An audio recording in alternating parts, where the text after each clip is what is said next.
大家好，这一期视频呢，主要来探讨最近热议的全民强制社保问题。中国的社会保障体系呢，正处在一个关键的历史十字路口。它的核心困境呢，是一方面，财政每年需要投入高达2.4万亿元人民币的巨额财政补贴来维持运转；另一方面呢，一项旨在强制全民参保的司法解释即将生效。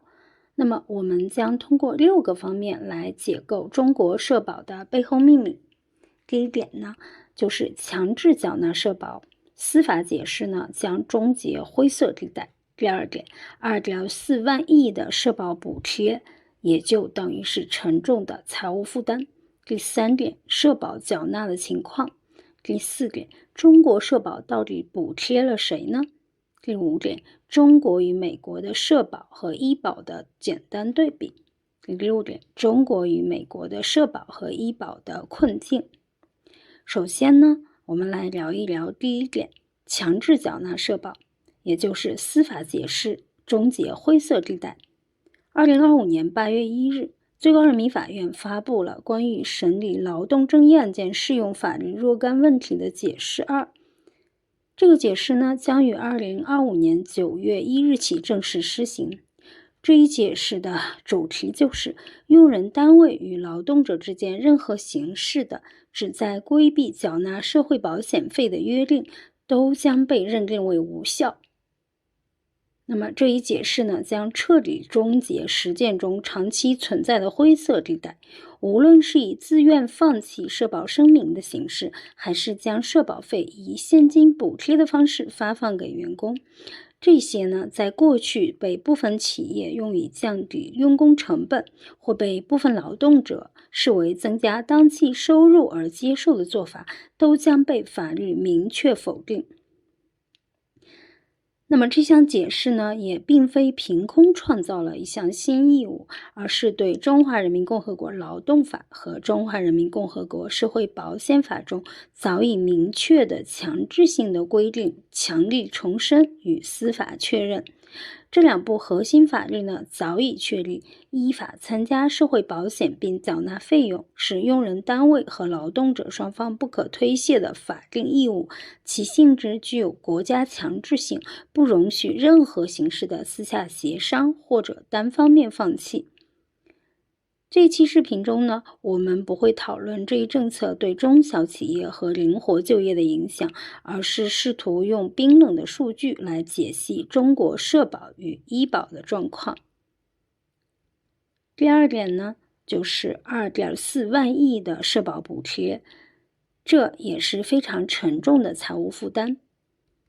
那么法律铁腕的背后呢，是严峻的财政现实。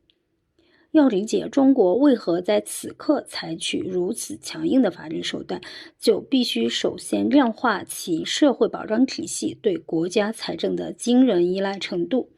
财政部发布的2023年全国社会保险基金收入决算表为我们提供了最权威、最直接的证据。这些数据显示呢，2023年各级财政对全国社会保险基金的补贴总额达到了一个历史性的数字，也就是大约2.43万亿元，其中社保补贴1.75万亿，医保补贴6735亿。如果将这个庞大数字置于国家整体财政的框架内进行比较，可能更为清晰。首先，占全国一般公共预算的比例呢是多少呢？我们来看一下2023年全国一般公共预算总支出为27.46万亿 ,2.43 万亿占比达到了 8.85%。第二呢，占税收比重巨大。2023年呢，中国全国税收总收入为 18.11万亿元，这意味着仅对社保基金的财政补贴一项就消耗了当年全国所有税收收入的 13.4%。这表明社保补贴已经成为国家财政支出中一个举足轻重的刚性项目。第三呢，远超了国防开支。一个更具冲击力的比较就是2023年中国的官方国防预算约为1.58万亿元。换而言之呢，国家为维持社保体系运转而投入的财政输血，比用于国家安全的全部军费开支还要多出近8500亿元。这一对比鲜明地揭示了社会保障问题在中国国家优先事项中的紧迫性，以及它对公共财政构成的巨大压力。那么，我们在中国独特的4本账预算体系中呢，财政补贴是连接一般公共预算和社会保险基金预算的关键桥梁。社会保险基金预算的收入呢，主要来自参保单位和个人的缴费，理论上呢，应该实现自收自支。然而，当基金出现收支缺口时，一般公共预算便会启动补贴机制，确保各项社保待遇能够按时足额发放。这2.43万亿元的补贴是确保整个社会保障体系得以正常运转的生命线。它清晰地表明了中国的社会保障体系在很大程度上已经偏离了纯粹的依靠参保人缴费自我循环的社会保险模式，转而演变成为一个需要依赖一般税收进行大规模持续性投入的社会福利体系。下面这个表格呢，简要展示了2023年全国社会保险基金收入决算的核心构成，为后续的深入分析呢奠定基础。总的社保基金决算效果是收入8.34万亿，补贴2.43万亿，利息收入呢是2219.71亿元，委托投资收益呢是343亿元，总计呢是11.3万亿。说一句题外话呢，社保投资主要还是吃利息，委托投资收益呢只有334亿，基本上呢可以忽略不计。那么我们可以在下面这个表格中呢，清晰地看到这些统计数据。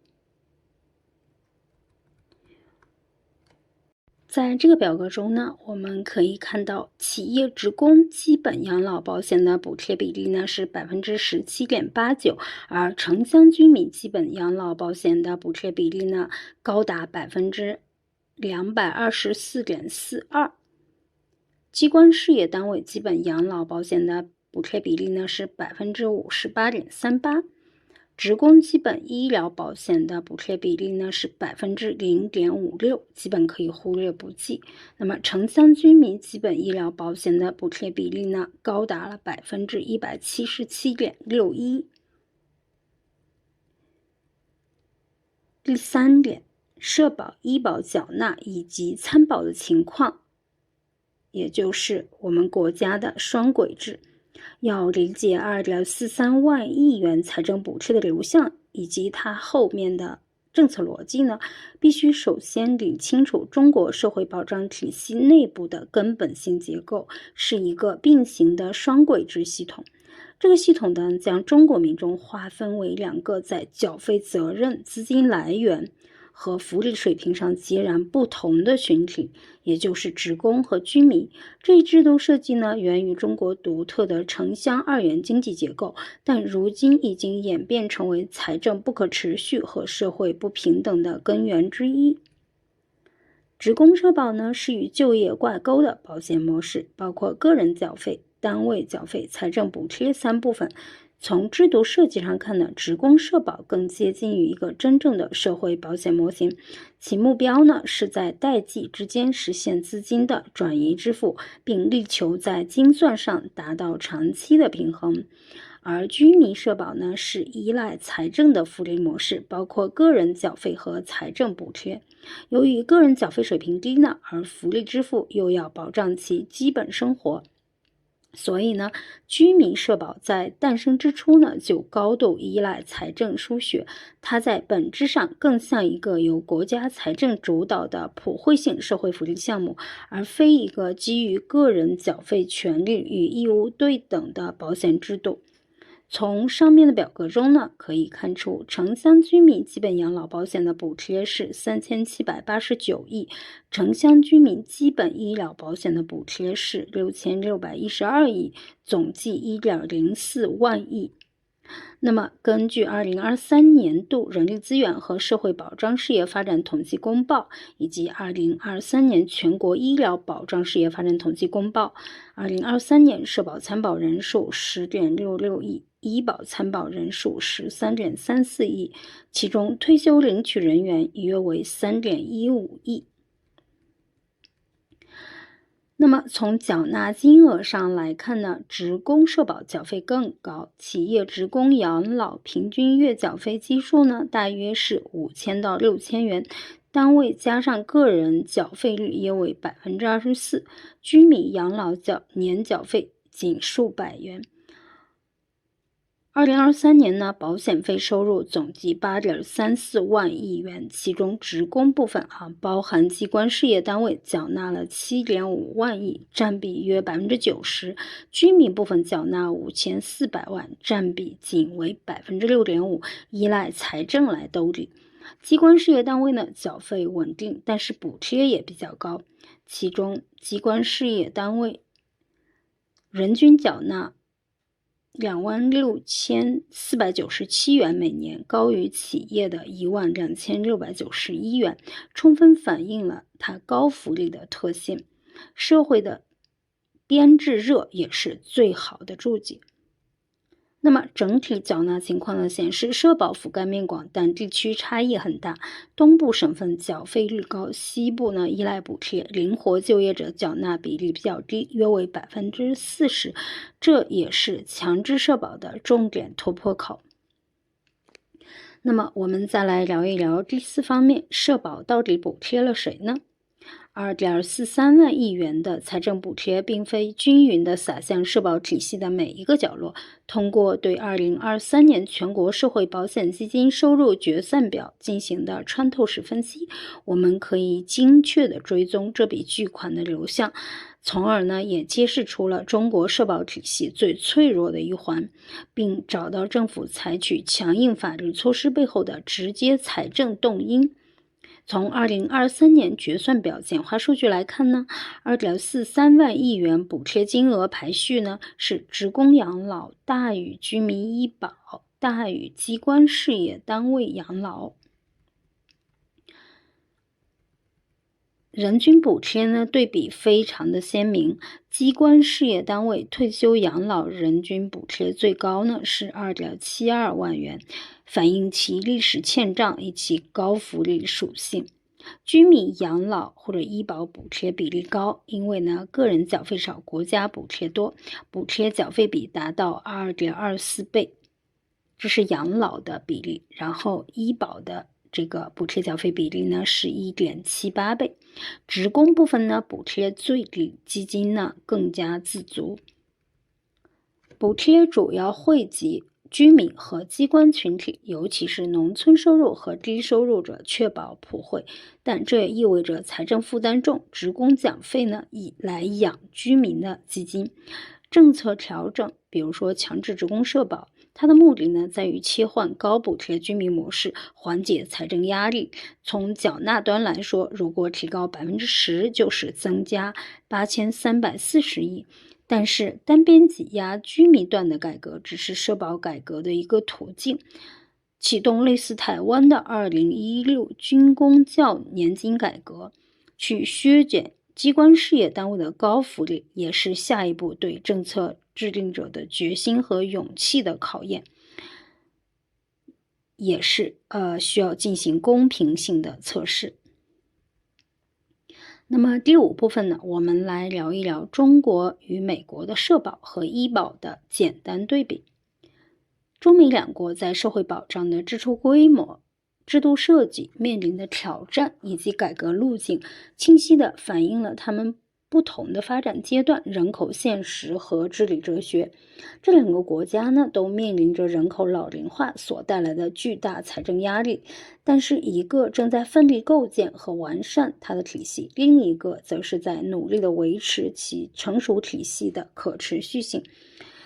由于中国全国一般公共预算总支出包含中央和地方政府的总支出，而美国联邦政府的总支出仅包含中央联邦政府的支出，并没有涵盖州与地方政府的庞大开支。因此呢，我们仅仅展示两个国家在社保、卫生健康支出上的对比表。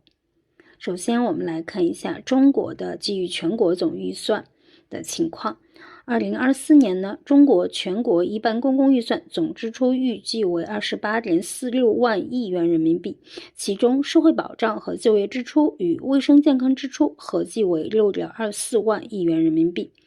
这两项支出呢，合计占全国一般公共预算总支出的比例是 21.93%。那么美国呢，也是基于联邦总预算不包含各州的情况。2024财年呢，美国联邦政府总支出预计是 6.75 万亿美元，其中呢，社会保障支出、医疗保险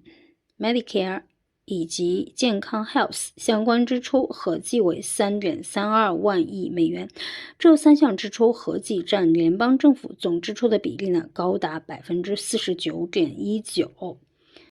最后呢，我们再来聊一聊中国和美国在社保医保方面的挑战。美国的核心挑战呢，在于联邦财政的刚性化。